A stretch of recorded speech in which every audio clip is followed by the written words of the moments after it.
ಹತಾಶೆಯಿಂದ ಅವ್ರ ತಮ್ಮನ ಸೋಲಿನ ಹತಾಶೆಯಿಂದ ರಾಜ್ಯದಲ್ಲಿ ಕಾಂಗ್ರೆಸ್ ನೆಲ ಕಚ್ಚದೇ ಇರುವಂಥ ಹತಾಶದಿಂದ ನಮ್ಮ ಮೈತ್ರಿಯಿಂದ ಬಂದಿರುವಂಥ ನಡುಕದಿಂದ ಅಕ್ರಮ ಮಾರ್ಗದಿಂದ CD ಹಂಚೋದ್ರ ಮುಖಾಂತರ ನಾವು ರಿಸಲ್ಟನ್ನು ಪಡಿಬೋದು ಅಂತ, ಜೊತೆಗೆ ದೇವೇಗೌಡರ ಪಕ್ಷ ಕುಟುಂಬವನ್ನು ನಮ್ಮ ಪಕ್ಷವನ್ನು ಮುಗಿಸೋದೇ ನಮ್ಮ ಗುರಿಯ ಏಕೈಕ ನಿರ್ಧಾರ ಅಂತ ಒಂದು CD ಬಹಿರಂಗ ಆಗಿರೋದ್ರಿಂದ, ಜೊತೆಗೆ SIT ತನಿಖೆ ಆದಿ ತಪ್ತಾ ಇರೋದ್ರಿಂದ ಜೊತೆಗೆ ಇವತ್ತು ತಮಗೆಲ್ಲ ಗೊತ್ತಿದೆ ಆ CD ಬಹಿರಂಗಪಡಿಸ್ಬಾರ್ದು ಅಂದ್ಬಿಟ್ಟು ಮಾನ್ಯ ನ್ಯಾಯಾಲಯದ ಆದೇಶ ಇದೆ.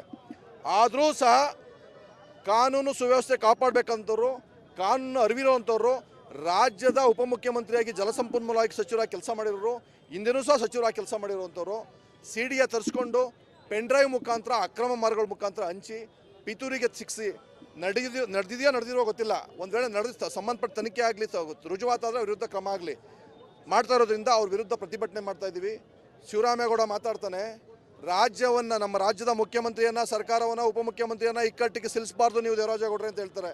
ನಿಮ್ಗೆ ಎಲ್ಲ ರೀತಿ ಸಹಕಾರ ಕೊಡ್ತೀವಿ, ನಿಮಗೆ ರಾಜಕೀಯವಾಗಿ ಹುದ್ದೆ ಕೊಡ್ತೀವಿ, ಆರ್ಥಿಕ ಸಹಾಯ ಮಾಡ್ತೀವಿ, ನಿಮ್ಮೆಲ್ಲ ರೀತಿ ಸಹಕಾರ ಕೊಡಿ, ಅವ್ರಿಗೆ ಇರುವಂಥ ಇಲ್ಲದಿರೋದನ್ನು ಸಹ ಪ್ರೊವೋಕ್ ಮಾಡಿ ಸೃಷ್ಟಿ ಮಾಡಿ ಅಂತ ಹೇಳ್ತಾರೆ. ಇದೂ ಸಹ ಅದೇ ಥರ ಸೃಷ್ಟಿ ಆಗಿರ್ಬೋದು ಅಂತ ಕಲ್ಪನೆ ನಮ್ಮಲ್ಲಿದೆ. ಅವ್ರು ಸೃಷ್ಟಿ ಆಗಿಲ್ವೋ ಗೊತ್ತಿಲ್ಲ, ಆದರೆ ತನಿಖೆ ಆಗಲಿ. ನೆನ್ನೆ ಹೇಳ್ತಾರೆ ಉಪಮುಖ್ಯಮಂತ್ರಿಗಳು ಕುಮಾರಸ್ವಾಮಿ ಅವರು ಸಂಬಂಧಪಟ್ಟವ್ರಿಗೆ ಉಪ್ಪು ತಿಂದವ್ರು ನೀರು ಕುಡಿಲಿ ಅಂತ ಹೇಳ್ತಾರೆ. ಇವತ್ತೇನು ಕಾಲು ಕಟ್ಕೊಳಕ್ಕೆ ಹೋಯ್ತಾರೆ ಅವ್ರು, ನಿನ್ನ ದಮ್ಮ ಯಾಕನಪ್ಪ DK ಶಿವಕುಮಾರು, ನಮ್ಮ ಹುಡುಗನ ರಕ್ಷಣೆ ಮಾಡು, ನಿನ್ನ ಕಾಲು ಕಟ್ಕೋತಿಂಗನಪ್ಪ ಅವ್ನು ಬಿಟ್ಬಿಡು ಅಂತ ಕೇಳಕ್ಕೆ ಹೋಯ್ತಾರ. ಸಂಬಂಧಪಟ್ಟವ್ರಿಗೆ ಯಾರೇ ಆಗಿರಲಿ, ಎಂಥ ಹುದ್ದೆಲಿರಲಿ, ಅವ್ರ ಶಿಕ್ಷೆ ಆಗಲೇಬೇಕು ಅಂತ ನಿರ್ಧಾರ. ಆದರೆ ತನಿಖಾ ಸಂಸ್ಥೆ ಆದಿ ತಪ್ತಾ ಇರೋದ್ರಿಂದ ನಿಜವಾದ ತನಿಖಾ ಸಂಸ್ಥೆ CBIಗೆ ಅವಕಾಶ ಮಾಡಿಕೊಡಿ. ಯಾರೋ ಅಕ್ರಮ ಮಾಡಿದನೋ, ಅಕ್ರಮ ಮಾಡಿದಂಥ ನ್ಯಾಯಾಲಯದ ತಡೆ ಆದೇಶ ಇದ್ರೂ ಸಹ ಅದನ್ನು ಬಹಿರಂಗಪಡಿಸಿದ್ರಿಗೂ ಸಹ ಅದಕ್ಕೆ ನಡಿ ಈಗ ಶುರು ಮಾಡೋಣ. ಕೇಸರಿಯಿಂದ ಮನೋಲ್ಲಾಸ ಮನಸ್ಸು ಮತ್ತೇರಿ ಕುಣಿದಾಡಿದೆ ನೋಡು, ಮನಸ್ಸು ಮತ್ತೇರಿ ಕುಣಿದಾಡಿದೆ ನೋಡು. ಕ್ಷಣ ಕ್ಷಣವೂ ಆಚರಿಸಿ ಕೇಸರಿ ಹಬ್ಬ.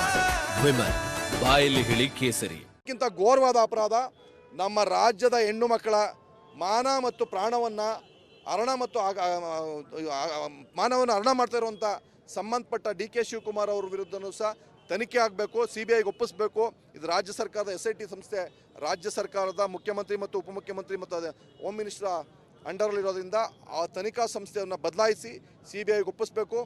ಅಲ್ಲಿ ತನಕ ಸಂಬಂಧಪಟ್ಟ ಸಚಿವರನ್ನು ಸಹ ರಾಜೀನಾಮೆ ತಗೋಬೇಕು ಅನ್ನೋದೇ ನಮ್ಮೆಲ್ಲರ ಕಟ್ಟುನಿಟ್ಟು ಹೋದೆ. CBIಗೆ ವಹಿಸಲಿಲ್ಲ ನಿರಂತರವಾಗಿ ಹೋರಾಟ ಮಾಡ್ತೀವಿ. ಇವಾಗ ಎರಡೂ ಪಕ್ಷಗಳು ಮೈತ್ರಿಯಾಗಿ ಹೋರಾಟ ಮಾಡ್ತೀವಿ. ನಮ್ಮ ಹೋರಾಟ ನಿರಂತರವಾಗಿರುತ್ತೆ.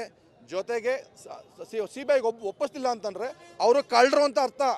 ಅವ್ರ ಮೆಗಲ್ ಮೇಲೆ ನಿಂತಿದೆ, ಸಂಪೂರ್ಣ ಹಗರಣ ಅವ್ರ ತಲೆ ಮೇಲೆ ಬರುತ್ತೆ. ರಾಜ್ಯದ ಜನತಾ ನ್ಯಾಯಾಲಯ ಯೋಚನೆ ಮಾಡ್ತದೆ CBIಗೆ ಯಾಕೆ ಒಪ್ಪಿಸಲ್ಲ ಅಂತ. ಒಪ್ಪಿಸ್ಲಿಲ್ಲ ಅಂದರೆ ಇವರೇ ಕಳ್ಳರು, ಸಂಪೂರ್ಣವಾಗಿ ಅದ್ರಲ್ಲಿ ಫೇಕ್ ಇದೆ, ನೈಜತೆ ಇಲ್ಲ, ಕ್ರಿಯೇಟ್ ಮಾಡವ್ರೆ. ಇಲ್ಲ ಅಂತಂದರೆ ಕ್ರಿಯೇಟ್ ಮಾಡಿದ್ರು ಇವರು ಹಂಚಿಕೆ ಮಾಡಿದ್ರು ಇವರೇನೆ, ಕ್ರಿಯೇಟ್ ನಿಜ ಆಗಿದ್ರು ಸಹ ಹಂಚಿಕೆ ಮಾಡಿದ್ರು ಇವರೇನೆ. ನೈಜವಾದ ಸತ್ಯಾಂಶ ಹೊರಗಡೆ ಬರುತ್ತೆ. ಅವ್ರ ಪಕ್ಷಕ್ಕೆ ಸರ್ಕಾರಕ್ಕೆ ಮುಜುಗರ ಆಗುತ್ತೆ ಅನ್ನೋದು ಪ್ರಸಂಗ ಬರುತ್ತೆ. ಇವತ್ತು ತಮಗೆಲ್ಲ ಗೊತ್ತಿದೆ. ಇವತ್ತು ಶಿವರಾಮೇಗೌಡ ಮಾತಾಡ್ತಾನೆ, ಅವನು ಯಾರೋ ಶಿವರಾಮ ಮಾತಾಡ್ತಾನೆ, ನಮ್ಮ ಕಾರ್ಯಕರ್ತರು ಒತ್ತಾಯದ ಮೇಲೆ ಶಿವರಾಮ ಮಾತಾಡ್ತಾನೆ.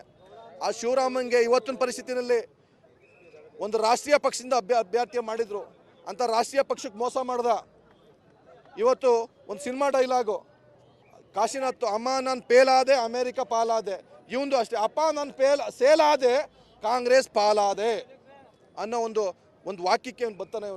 ಇವನ ಡಸ್ಟ್ಬಿನ್ನು, ಸ್ಕ್ರ್ಯಾಪು, ಒಂಥರ ಡಬ್ಬ ಥರ ಬಿಸಾಕೋರ ನಾಗಮಂಗಲ ಜನತೆ ಠೇವಣಿ ಸಹ ಕೊಟ್ಟಿಲ್ಲ ಅಂತ ರಾಷ್ಟ್ರೀಯ ಪಕ್ಷದ ಗೌರವ ಕಳೀತಾವನೆ. ಎಲ್ಲಿ ಅವಾಗ ಅವಶ್ಯಕತೆ ಸಿಕ್ಕಿದೆ ಅಲ್ಲಿ ಓಡಾಡ್ತಾನೆ ಅನ್ನೋ ಒಂದು ಮಾತು ನಿಮ್ಗೆಲ್ರಿಗೂ ಸಹ ಬಹಿರಂಗ ಆಯ್ತದೆ. CBIಗೆ ಒಪ್ಪಿಸ್ಲಿಲ್ಲ ಅಂತಂದರೆ ಅವರೇ ಕಳ್ಳರು, ಅವರೇ ಇದಕ್ಕೆ ರೂವಾರಿಗಳು, ಸೃಷ್ಟಿಕರ್ತರು, ಹಂಚಿಕೆದಾರರು. ಇದು ಎಲ್ರಿಗೂ ಜಗಜ್ಜಾಹೀರಾಗೋದು ಮಾತಿದ್ದು. ಯಾರನ್ನ 100% ನಿಜವಾದ ಸರ್ಕಾರ ಆಗಿದ್ರೆ, ಮುಖ್ಯಮಂತ್ರಿ ಕಾನೂನು ಸುವ್ಯವಸ್ಥೆ ಮೇಲೆ ಗೌರವ ಇದ್ದರೆ ಅವ್ರು ರಾಜೀನಾಮೆ ಕೊಡಬೇಕು, ಅವ್ರ ಮೇಲೆ ಕ್ರಮ ತಗೋಬೇಕು. ಅದು ನಾವು ಹೇಳ್ತಾರ ಮಾತಲ್ಲ, ಇಡೀ ರಾಜ್ಯ ಜನತೆ ಹೇಳ್ತಾ ಇದ್ದೆ. ಅವ್ರು ಮಾತಾಡಿರೋ ಮಾತು ಎಲ್ಲ ಕಡೆ ವೈರಲ್ ಆಗಿದೆ, ಜಗಜ್ಜಾಹೀರಾಗಿದೆ. ಇವತ್ತು ನಾವು ಹೆಣ್ಣು ಮಕ್ಕಳ ಬಗ್ಗೆ ವಿಶೇಷವಾದ ಗೌರವ ಕಾಳಜಿ ಇದೆ ಹೇಳ್ತಾರೆ ಮುಖ್ಯಮಂತ್ರಿಗಳು, ಕಾಂಗ್ರೆಸ್ ಸರ್ಕಾರ. ಹೆಣ್ಣು ಮಕ್ಕಳ ಬಗ್ಗೆ ನಿಜವಾದ ಕಾಳಜಿ ಇದ್ದರೆ ಯಾರು ತಪ್ಪು ಮಾಡಿರೋನು ತಪ್ಪು ಮಾಡಿದ್ರಿಂದ ಸಂಬಂಧಪಟ್ಟ ತನಿಖಾ ಸಂಸ್ಥೆಗೆ ವಹಿಸಿ ಸಾಬೀತಾದಮೇಲೆ ಅದನ್ನು ಬಹಿರಂಗಪಡಿಸ್ದಂಗೆ ಅದನ್ನು ಅವ್ರ ವಿರುದ್ಧ ಕ್ರಮ ತಗೋಬೇಕಿತ್ತು. ಇವರು ಇಡೀ ರಾಜ್ಯಕ್ಕೆ ಆ ಸಂಬಂಧಪಟ್ಟ ಕುಟುಂಬಗಳ ಕತೆ ಏನಾಗನ, ಇವರು ಇವತ್ತು ಒಬ್ಬ ರಾಜ್ಯ ಸರ್ಕಾರದ ಹೆಣ್ಣು ಮಕ್ಕಳ ಮತ್ತು ಮಾನ ಮತ್ತು ಪ್ರಾಣವನ್ನು ಕಾಪಾಡುವಂಥ ಜವಾಬ್ದಾರಿ ಇರಬೇಕು. ಇವತ್ತು ಮಾನ ಕಳಿಯುವಂಥ ಕೆಲಸವನ್ನು ಇವತ್ತು ಕಾಂಗ್ರೆಸ್ ಸರ್ಕಾರ ಮಾಡ್ತಾ ಇದೆ. ಇವತ್ತು ರಾಜ್ಯದ ಹೆಣ್ಣು ಮಕ್ಕಳಿಗೆ ಕೊಟ್ಟಿರುವಂಥ ಬಳುವಳಿ ಇದು ಕಾಂಗ್ರೆಸ್ ಸರ್ಕಾರ. ಈ ಕಾಂಗ್ರೆಸ್ ಸರ್ಕಾರದ ಧೋರಣೆ ವಿರುದ್ಧ ನಾವು ನಿಜವಾಗ್ಲೂ ನಾವು ಪ್ರಾಮಾಣಿಕ ನಿಜವಾದ ಸ್ವಾಭಿಮಾನಿ ಕನ್ನಡಿಗರು ಕಾಂಗ್ರೆಸ್ ಸರ್ಕಾರದ ವಿರುದ್ಧ ಇವರು ಸಂಬಂಧಪಟ್ಟ ಉಪಮುಖ್ಯಮಂತ್ರಿ ವಿರುದ್ಧ ಮತ್ತು ಸಂಬಂಧಪಟ್ಟ ಭಾಗಿಯಾಗಿರುವಂಥ ಕಾಂಗ್ರೆಸ್ ಮುಖಂಡರ ವಿರುದ್ಧ ಧಿಕ್ಕಾರವನ್ನು ಹೇಳ್ತೀವಿ.